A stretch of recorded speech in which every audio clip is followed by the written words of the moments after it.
ADC আন্তর্জাতিক YouTube চ্যানেলের সকলকে স্বাগত জানাই। শুরুতেই সংবাদ শিরোনাম, এরপর বিস্তারিত। সিরিয়া থেকে সব সেনা সরিয়ে নেবে যুক্তরাষ্ট্র। বিশ্ব স্বাস্থ্য সংস্থা থেকে আনুষ্ঠানিকভাবে বেরিয়ে গেল যুক্তরাষ্ট্র। ট্রাম্পের বোর্ড অফ পিসে যোগ দেবে না স্পেন। গ্রিনল্যান্ড নিয়ে ট্রাম্প ইউরোপ উত্তেজনা, স্বস্তিতে পুতিন। এতক্ষণ শুনছিলেন সংবাদ শিরোনাম, এখন বিস্তারিত। সিরিয়ার কুর্দি নেতৃত্বাধীন বাহিনী এসডিএফের বিরুদ্ধে দেশটির সরকারি সেনাদের ধারাবাহিক সাফল্যে চিন্তায় পড়ে গেছে যুক্তরাষ্ট্র। মার্কিন প্রশাসন চাচ্ছে সেখানে থাকা প্রায় ১৫০০-এর মতো সেনা দ্রুত ফিরিয়ে নিতে। খবর ওয়াল স্ট্রিট জার্নালের। গণমাধ্যমটির বরাতে তুরস্কের ইয়েনি সাফাক জানিয়েছে, সিরিয়া সরকার দেশটির উত্তরাঞ্চল থেকে সিরিয়ান ডেমোক্রেটিক ফোর্সেসের এসডিএফের বিরুদ্ধে ব্যাপক অভিযান চালাচ্ছে। এসডিএফ যদি সত্যি ভেঙে যায় তাহলে মার্কিন সেনাদের সিরিয়ায় থাকার প্রয়োজন হবে না। বৃহস্পতিবার ২২ জানুয়ারি প্রকাশিত ওই প্রতিবেদনে যুক্তরাষ্ট্রের ৩ জন নাম প্রকাশে অনিচ্ছুক কর্মকর্তার বরাতে বলা হয়, গত এক সপ্তাহের মাথা ঘুরিয়ে দেওয়া ঘটনাপ্রবাহ ঘটেছে, যা পেন্টাগনকে সিরিয়ায় মার্কিন সামরিক উপস্থিতির যৌক্তিকতা নতুন করে ভাবতে বাধ্য করেছে। এতদিন ইসলামিক স্টেট মোকাবিলায় এসডিএফের সঙ্গে অংশীদারিত্বই ছিল মার্কিন মিশনের মূল ভিত্তি। তবে সিরিয়ান আরব আর্মির ধারাবাহিক অভিযানের মুখে এসডিএফের সাংগঠনিক কাঠামো ভেঙে পড়ায় সেই অংশীদারিত্ব কার্যত অকার্যকর হয়ে পড়েছে। প্রতিবেদনে বলা হয়েছে, এই অবস্থায় সেখানে মার্কিন সেনা রাখতে চায় না যুক্তরাষ্ট্র। বর্তমানে সিরিয়ার উত্তর পূর্বাঞ্চলে প্রায় ১৫০০ মার্কিন সেনা মোতায়েন রয়েছে। প্রেসিডেন্ট ডোনাল্ড ট্রাম্প দীর্ঘদিন ধরেই এই মিশনের কার্যকারিতা নিয়ে সন্দেহ প্রকাশ করে আসছে। গত বছর দ্বিতীয় মেয়াদ শুরুর সময় ট্রাম্প জানিয়েছিলেন তিনি সিরিয়া থেকে সেনা সরানোর ব্যাপারে চূড়ান্ত সিদ্ধান্ত নেবেন। তবে এ বিষয়ে জানতে চাইলে পেন্টাগন এখনও কিছু বলেনি। সেনা ফিরিয়ে আনার ইস্যুতে মার্কিন প্রশাসনের এক কর্মকর্তা বলেন, এ নিয়ে আমাদের দেওয়ার মতো কিছু নেই। আমরা কাল্পনিক পরিস্থিতি বা ভবিষ্যৎ অভিযানের বিষয়ে মন্তব্য করি না। তবে মার্কিন বাহিনী প্রত্যাহার বাস্তবায়িত হলে এটি সিরিয়ার প্রেসিডেন্ট আহমেদ আল শারার সরকারের জন্য একটি বড় কৌশলগত বিজয় হিসেবে বিবেচিত হবে। এর ফলে দেশটির উত্তর পূর্বাঞ্চলে কেন্দ্রীয় সরকারের পূর্ণ নিয়ন্ত্রণ প্রতিষ্ঠার পথ আরও সুগম হবে। বিশ্ব স্বাস্থ্য সংস্থা WHO থেকে যুক্তরাষ্ট্রকে আনুষ্ঠানিকভাবে প্রত্যাহার করে নিয়েছেন মার্কিন প্রেসিডেন্ট ডোনাল্ড ট্রাম্প। এর ফলে জাতিসংঘের এই স্বাস্থ্য সংস্থাটি তাদের অন্যতম বৃহৎ অর্থদাতা দেশকে হারাল। খবর বিবিসি। প্রতিবেদনে বলা হয়, ১ বছর আগে নির্বাহী আদেশের মাধ্যমে WHO থেকে যুক্তরাষ্ট্রের প্রত্যাহারের ঘোষণা দেন ট্রাম্প। কোভিড-১৯ মহামারীর সময় সংস্থাটির বিরুদ্ধে অতিমাত্রায় চীন ঘেঁষা আচরণের অভিযোগ তুলে এই সিদ্ধান্ত নেওয়া হয়। যুক্তরাষ্ট্রের স্বাস্থ্য ও মানব সেবা বিভাগ HHS জানায়, কোভিড মহামারী মোকাবিলায় WHOর ব্যর্থতা, প্রয়োজনীয় সংস্কার করতে না পারা এবং সদস্য রাষ্ট্রগুলোর রাজনৈতিক প্রভাবের কারণেই যুক্তরাষ্ট্র এই সিদ্ধান্ত নিয়েছে। তবে WHO এসব অভিযোগ প্রত্যাখ্যান করেছে।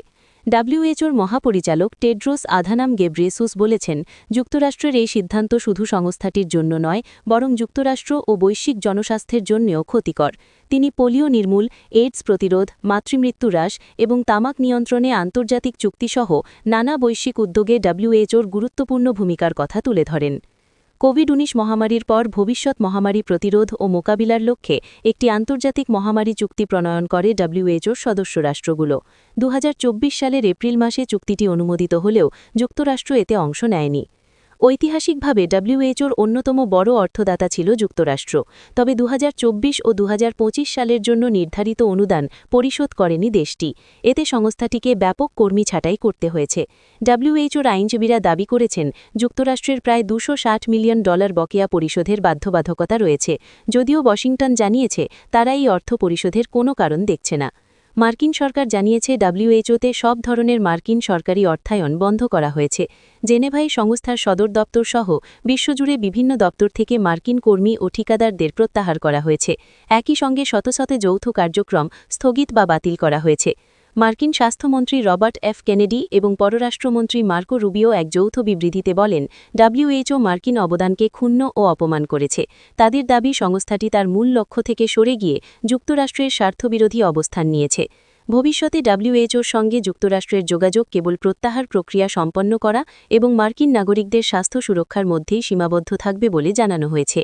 ডব্লিউএইচও জানিয়েছে, যুক্তরাষ্ট্রের প্রত্যাহারের বিষয়টি আগামী 2 থেকে 7 ফেব্রুয়ারি অনুষ্ঠেয় নির্বাহী বোর্ডের বৈঠকের আলোচ্য সূচিতে রাখা হয়েছে। পরিচালনা পর্ষদের দিক নির্দেশনার অনুযায়ী পরবর্তী পদক্ষেপ নেওয়া হবে বলে সংস্থাটি জানিয়েছে। এদিকে বিশ্লেষকরা বলছেন, কোভিড-19 মহামারীর সময় যুক্তরাষ্ট্রসহ উন্নত স্বাস্থ্য ব্যবস্থা থাকা বহু দেশই ধীর ও ত্রুটিপূর্ণ প্রতিক্রিয়া দেখিয়েছে। জনস্বাস্থ্য বিশেষজ্ঞ ড্রু অল্টম্যানের মতে, মাস্ক ব্যবহার ও সামাজিক দূরত্ব বজায় রাখার বিষয়ে ডব্লিউএইচওর পরামর্শ যুক্তরাষ্ট্রে খণ্ডিতভাবে অনুসরণ করা হয়েছিল, যার ফলে মৃত্যুহার তুলনামূলকভাবে বেশি ছিল। ফিলিস্তিনের গাজায় প্রস্তাবিত বোর্ড অফ পিস তথা শান্তি পরিষদে যোগ দেবে না স্পেন। মার্কিন প্রেসিডেন্ট ডোনাল্ড ট্রাম্পের আমন্ত্রণের পর সরাসরি সেটিকে প্রত্যাখ্যান করেন স্পেনের প্রধানমন্ত্রী পেদ্রো সানচেজ। খবর রয়টার্সের। স্পেন জানিয়েছে, এই সিদ্ধান্ত তাদের বহুপাক্ষিকতা ও জাতিসংঘভিত্তিক ব্যবস্থার প্রতি বিশ্বাসের সঙ্গে সামঞ্জস্যপূর্ণ। এছাড়া বহুল আলোচিত ওই সংস্থায় ফিলিস্তিনের না থাকার বিষয়টিও তুলেছে ইউরোপের দেশটি। বৃহস্পতিবার 22 জানুয়ারি ব্রাসেলসে ইইউ শীর্ষ সম্মেলনের পর সাংবাদিকদের সানচেজ বলেছেন, আমরা বোর্ড অফ পিসে আমন্ত্রণের জন্য কৃতজ্ঞ, কিন্তু এতে অংশ নিচ্ছি না। তিনি বলেন, বোর্ড অফ পিসে ফিলিস্তিনি কর্তৃপক্ষকে অন্তর্ভুক্ত করা হয়নি, যা স্পেনের আপত্তির আরেকটি কারণ। ওয়াশিংটনের দাবি, এই বোর্ড যুদ্ধবিধ্বস্ত অঞ্চলগুলোকে যুদ্ধবিরতি প্রতিষ্ঠা ও তদারকি, নিরাপত্তা ব্যবস্থার আয়োজন ও পুনর্গঠন কার্যক্রম সমন্বয় সহায়তা করবে। এই ধারণার উৎপত্তি ট্রাম্পের গাজা শান্তি পরিকল্পনা থেকে। বোর্ড অফ পিস মূলত ফিলিস্তিনের স্বাধীনতাকামী সংগঠন হামাসের সঙ্গে দখলদার ইসরায়েলের যুদ্ধবিরতির দ্বিতীয় ধাপের একটি অংশ। ট্রাম্পের পরিকল্পনা অনুযায়ী এই বোর্ড গাজার শাসন ব্যবস্থা গঠন, আঞ্চলিক সম্পর্ক উন্নয়ন, পুনর্গঠন, বিনিয়োগ আকর্ষণ ও বড় পরিসরে অর্থায়ন তদারক করবে। তবে বোর্ডটির নেতৃত্ব ও সদস্য নির্বাচন সরাসরি ট্রাম্পের নিয়ন্ত্রণে থাকায় এতে নেতানিয়াহুর অন্তর্ভুক্তি বোর্ডটির নিরপেক্ষ ভূমিকা নিয়ে বড় প্রশ্ন তুলেছে। গ্রিনল্যান্ড দখল নিয়ে মার্কিন প্রেসিডেন্ট ডোনাল্ড ট্রাম্পের অনড় অবস্থান এবং ইউরোপীয় মিত্রদের সাথে তার বাড়তে থাকা উত্তেজনাকে রাশিয়ার প্রেসিডেন্ট ভ্লাদিমির পুতিন স্রেফ যুক্তরাষ্ট্র ও ন্যাটোর অভ্যন্তরীণ বিষয় বলে এড়িয়ে গেছেন।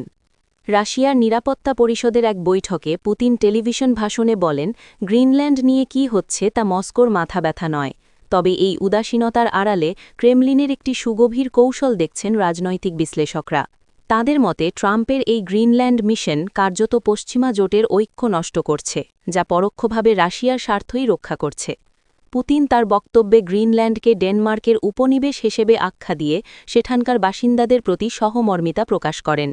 তিনি ঐতিহাসিক উদাহরণ টেনে বলেন, 1917 সালে ডেনমার্ক যেমন ভার্জিন আইল্যান্ডস যুক্তরাষ্ট্রের কাছে বিক্রি করেছিল এবং 1867 সালে রাশিয়া আলাস্কা বিক্রি করেছিল, তেমনি গ্রিনল্যান্ড নিয়েও তারা নিজেদের মধ্যে বোঝাপড়া করতে পারে।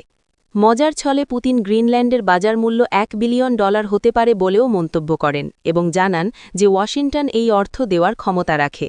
ক্রেমলিনের এই নমনীয় অবস্থান এবং ট্রাম্পের উদ্যোগের প্রতি প্রচ্ছন্ন উৎসাহের মূল লক্ষ্য হল ট্রান্স আটলান্টিক মিত্রদের মধ্যে ফাটল ধরানো। মস্কোর কৌশলটি অত্যন্ত পরিষ্কার।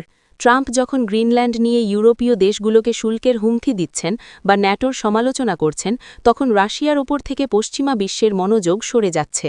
বিশেষ করে ইউক্রেন যুদ্ধ যখন দীর্ঘায়িত হচ্ছে, তখন ন্যাটোর ভেতরে এই নতুন সংকট রাশিয়ার জন্য বাড়তি স্বস্তি নিয়ে এসেছে। রাশিয়ার রাষ্ট্রায়ত্ত সংবাদ মাধ্যম ও ব্লগাররা ট্রাম্পের এই পদক্ষেপকে ন্যাটোর জন্য মারাত্মক আঘাত হিসেবে বর্ণনা করছেন। বিশ্লেষকরা বলছেন, গ্রিনল্যান্ড নিয়ে যত বেশি কাদা ছোড়াছড়ি হবে, পশ্চিমা বিশ্ব ইউক্রেন ইস্যুতে তত বেশি বিভক্ত ও দুর্বল হয়ে পড়বে। এদিকে ট্রাম্প তার নতুন উদ্যোগ বোর্ড অফ পিসে যোগ দেওয়ার জন্য পুতিনকে আমন্ত্রণ জানিয়েছেন এবং পুতিনও সেই আমন্ত্রণ ইতিবাচকভাবে বিবেচনা করছেন। ট্রাম্পের দাবি, রাশিয়ার হুমকি মোকাবিলা করতেই গ্রিনল্যান্ডে মার্কিন নিয়ন্ত্রণ প্রয়োজন। কিন্তু রাশিয়ার পক্ষ থেকে জানানো হয়েছে যে তাদের গ্রিনল্যান্ড দখলের কোনো ইচ্ছা নেই। মূলত গ্রিনল্যান্ডের খনিজ সম্পদ এবং আর্কটিক অঞ্চলে আধিপত্য বিস্তারের লড়াইয়ে যুক্তরাষ্ট্র ও ইউরোপ যখন একে অপরের মুখোমুখি, তখন পুতিন দূর থেকে সেই বিভক্তি উপভোগ করছেন এবং এটিকে রাশিয়ার ভূ রাজনৈতিক লক্ষ্য অর্জনের হাতিয়ার হিসেবে ব্যবহার করছেন।